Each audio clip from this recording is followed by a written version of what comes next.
Welcome to the Precursive Services 360 dashboard, which provides an overview of how we are progressing against our targets and KPIs. As a services leader or operations manager, we can use Precursive to make informed decisions based on real-time information across our service lines. This information is used to clearly communicate how service is performing to the company and to our board. So let's look at some of these data points in more detail. Our bookings have jumped significantly in Q3 versus Q2, with a slight increase in our services ACV, which is great. When I drill into this report, we can see the average sell rate per quarter. We have a target of $250 an hour, and so Precursive shows me that we've hit this target last quarter, but we're under for Q3. I can also see which deals we're discounting, and so can identify any patterns and address issues with sales or support the sales team with services enablement as needed. Understanding my revenue backlog in both level of effort, but also in terms of revenue and what we're going to be delivering by services line. The best services teams have high levels of forecast accuracy, and if I drill into this report, I can see that I've got just under 100,000 of outstanding revenue that needs to be staffed. We can see down here. So again, this is useful so I can address that to get a better picture and have a complete overview of the revenue to be delivered. Let's carry on down, shall we? Next, we come to our services P&L. Here we can see that we're forecasting $868,000 for this quarter with a 44% gross margin. Our GM target is 40%, and so I'm above this, but behind actually on my revenue forecast. Hence the color coding. The other standout item here is my achieve rate. So we can see that it's been pretty low across the first part of the year versus our sell rate of $250 an hour. So as a services leader, I'm going to investigate this to determine, are we grossly underestimating effort, consistently overrunning, or all of the above, because over the first 3 quarters of this year, things haven't been good. Great to see that we're forecasting to be back on track in Q4.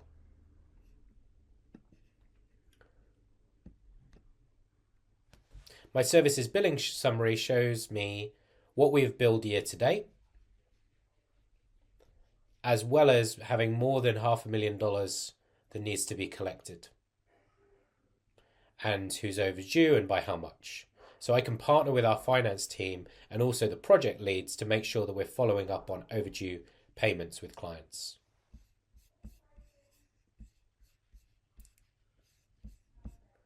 Finally, we can see the level of demand across my service lines, the amount of forecast billable hours, and our utilization. So what have I learned overall from this dashboard? Well, we're selling more services and driving up ACV. We've got a solid revenue forecast, but we still have to staff nearly $100,000 in project work. Our utilization's been lower in the first half, but it's improved significantly in H2. And our control of forecast versus actual is pretty good because there's a low level of variance. Our demand forecast shows that we'll need to think about either sharing some of our capacity between teams or potentially using subcontractors or hiring, given the level of demand. And our invoicing and cash collection process needs some improving because we're significantly overdue with some clients getting those invoices paid. So overall, I've got more confidence in how service is performing. We have some opportunities to increase utilization, revenue, and margin this quarter, and overall things are trending in the right direction.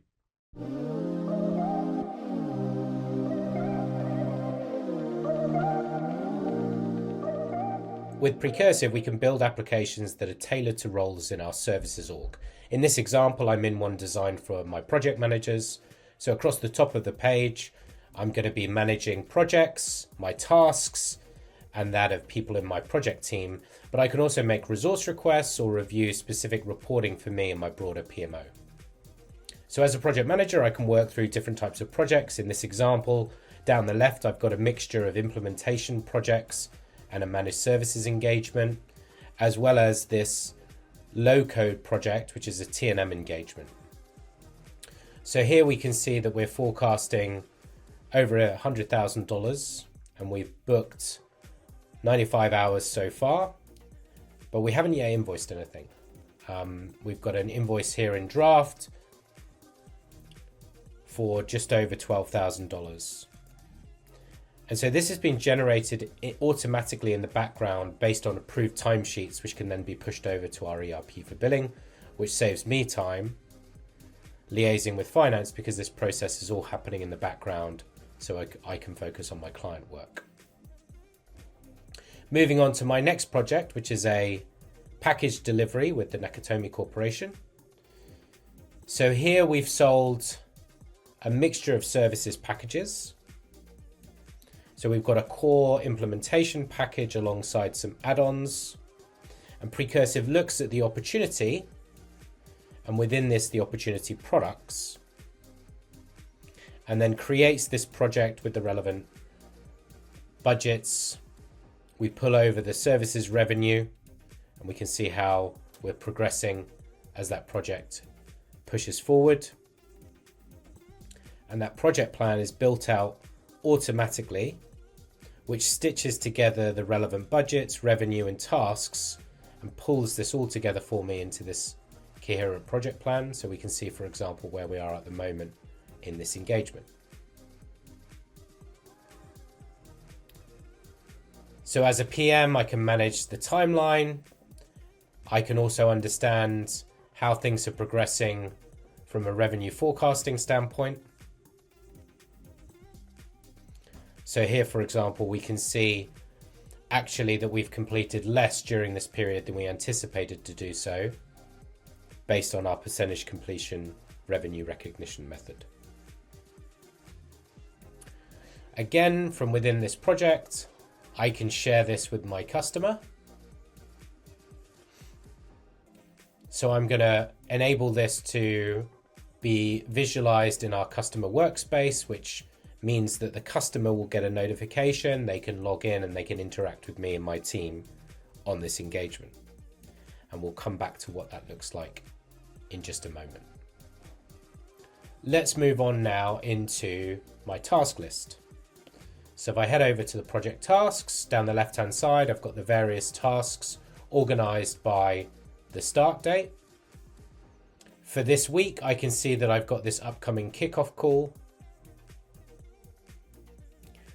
So as a PM, I can choose how this information is organized, but what's helpful here for me is that we've embedded some coaching for our project managers on best practices for the kickoff. So to orientate you to what we can see on the screen, if I scroll down a little bit, we can see who's working on this particular task with me, which is my colleague Jason. I've got a checklist which reminds me of the things that I need to do both prior to and following this task, including sending over the customer readiness guide, which is automatically attached into this particular delivery package. As we can see here, we can link out to the statement of work as well as the project plan. So that can be shared with the customer. And as I work on this activity, I can log time and complete that task inside here. So for example, we're here now on the Tuesday. I can see that hour that's planned in for the kickoff call next week, but that means that I can add time in here as we go. Let's move down now in my task list to this platform configuration activity. So I'm moving into a different project now. So here we can see that this is a key dependency on this particular engagement. And yesterday I messaged my customer Hans to provide us, and specifically my colleague Timothy, with access to the platform so that we can undertake that configuration. So let's head over to the customer workspace now and see what that looks like from the customer's perspective. As a customer, I've received an email notification, which I can use to enter this workspace. And here already I can see a series of notifications that have come through to me.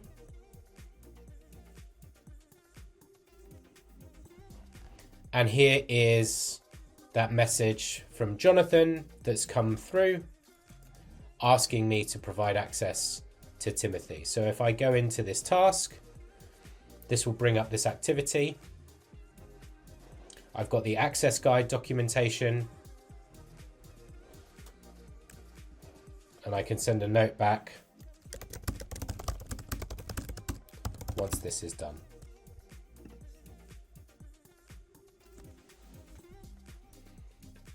So the workspace just provides a really simple place for us to interact with our customer.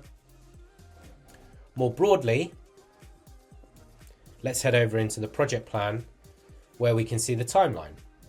So earlier we shared our project plan with the customer, which they can access and see here.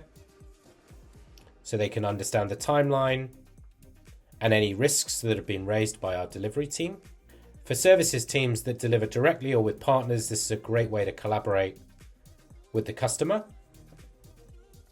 In the Kanban, our team, partners and customer can see the progress of tasks and milestones. And so in this UAT task, if we drill in here, we can see what's been assigned to the customer.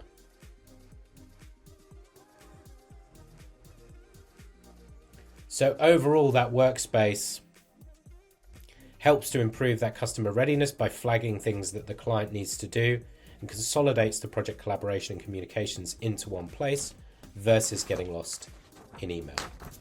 Cool, so let's move over now into everyone's favorite, our timesheet. So in my Precursive, we have our timesheet, which is making it easy for our individual contributors and project managers to understand what they're being planned to and the expected effort associated with different tasks across the projects that we're working on. So I've just refreshed the timesheet and we can see there that the hour that I did on the kickoff call has dropped into my timesheet. So as I work on those tasks and complete them, that's going to move over here into the timesheet. So we can see that the forecasted effort across the different projects that we're working on. So again, as I complete this, Precursive will save that information. And as I go down, I can also drop things into my timesheet. In this example, I can either pull from task categories, which are buckets of time that I might be billing to, or that we may be reporting on when we're reporting back to the client. Precursive also figures out what the task is that I should be working on this week from that particular project and suggest that one there. So I'm going to add that in to this project. And now I can go ahead and record that time as well. So again, pretty straightforward for time tracking, which updates as we go. Let's move on into the Gantt. So here, this is just a slightly different visualization of that project that we were looking at, the low code platform. I can move between different projects and make adjustments to this plan. And I can highlight where there are specific dependencies. In this example, we haven't created any dependencies in this project yet. It's T&M. We're really working at a milestone level. And then finally, all of this information is going to roll up into dashboards, which can be for the project manager or the PMO. Here we've got a mixture of our velocity metrics, which is showing us how long it's taking us to get to specific milestones, our launch times by service line. And then as we go down, we've got risks and issues, again, bubbled up to the top here to understand where are we seeing bottlenecks in services delivery, which projects are overrunning, and then finally the profitability of different services lines, utilization, and where we're spending that billable time. So overall, we're making it easy for the project management community and the frontline team to do their work, focused on the delivery methodology. We're reducing the level of admin with reporting and KPI management happening in the background. So that gives us a nice overview of Precursive's project management capabilities.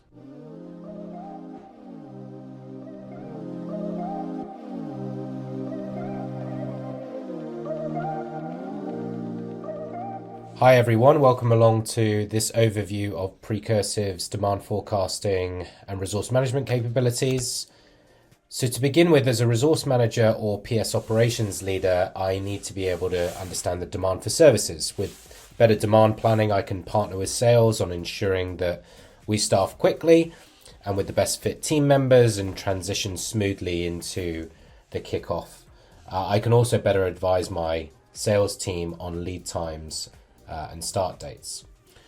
So here we are inside our demand forecast dashboard.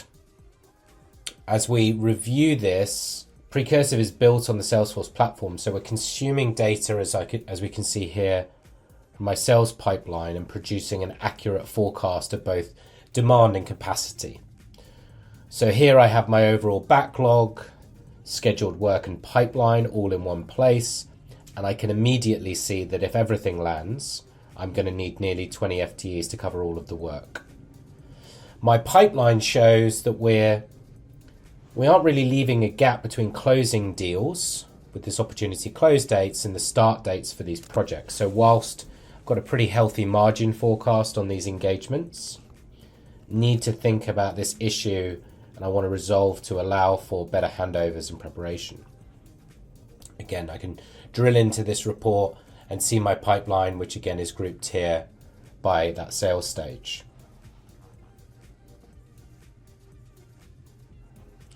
As we scroll down the dashboard, we can see that my managed services team in the UK is going to be pretty underwater. So perhaps we can think about the viability of using some of the US team, right, who's got a little bit more capacity in the short term. And I can also see the level of demand by role. So here I'm looking at the hours required by role per week, per month, or per quarter, according to the services that are being sold. And then I've also got a view of my FTE coverage. I've got it grouped here by department, so I know which teams are going to be with capacity or without. If I drill in here, I can also see that organized both by the team and then the individual role, all the way down to the hours equivalent, as well as the FTE coverage. Let's head back up to our dashboard. Now again, I can cut this information in different ways. So for example, if I just want to say, well, what does this look like if we're looking only at our commit and our closed, and this will update. So it's taken off some of the needs. We can see that the amount of hours that I need to actually allocate in terms of unstaffed demand has gone down, and a bit of a shift in terms of those FTE needs. So overall, I've learned that we're likely to be stretched, that we've got some work to do to reorganize some of the allocation, so I can think about using my global team to address some of those challenges, but I may need to leverage partners for the overspill if we can't push out some of those start dates. Heading over into our resource plan. So here I've got my teams organized down the left-hand side by the department and then in terms of their job roles. And this plan allows me to understand who's available and who's working on which project, combined with all of the reporting and the dashboards that I would use to give me that portfolio view. But this gives me a nice snapshot across my different service lines. I can see the forecasted level of effort against different projects and differentiate between services that have been sold, e.g. here our implementations are green versus managed services engagements at the bottom with Anne being in blue. For each individual, I can also map out the skills and knowledge and use those to match the right people to the right projects. So we can build out our skills matrix in Precursive, including both the skills but also the level of knowledge within that skill. Now what's happening here is that as project plans are updated by PMs or consultants, so let's head over into an example project where we've got the delivery schedule. So as this is being updated by our project manager or by our consultants, that's going to update the revenue forecast and the revenue recognition associated with this project, as well as automatically update the resource schedule in my planner, which means that the project plan is driving the resource plan, which is driving the revenue. That data will also flow through into our utilization reporting, which in this example I'm just looking at by team and by geo. And now finally, let's head over and look at the backlog, which is producing those data points in my demand forecast. So down the left, we've got the project and the roles that are required. And so I'm going to show you how we can staff some of these and then look at that backlog in different ways. So to begin with, we've got our digital banking project here. We need to staff the project manager. So Precursive's Magic Assign will look at the delivery schedule and resource requirements and suggest the best fit based on capacity and skills. So in this example, Tom is suggested as the best fit due to his availability and the digital banking experience. The symbols underneath the role indicates though that in this example, he'll be slightly more costly. So therefore my margin on him as a resource will be slightly lower. Now I could think about allocating Jonathan, who costs me less. That might be due to the level of that individual. It could be your onshore versus your offshore resources, but I'd be sacrificing that because Jonathan doesn't have the digital banking knowledge. So I'd be sacrificing that knowledge. And these are the types of informed decisions that I can make when resourcing in Precursive. And so in this example, I'm just going to give all of this to Tom and off we go. So I hope you've enjoyed learning about how we can resource like a boss in Precursive. And if you have any questions, feel free to reach out.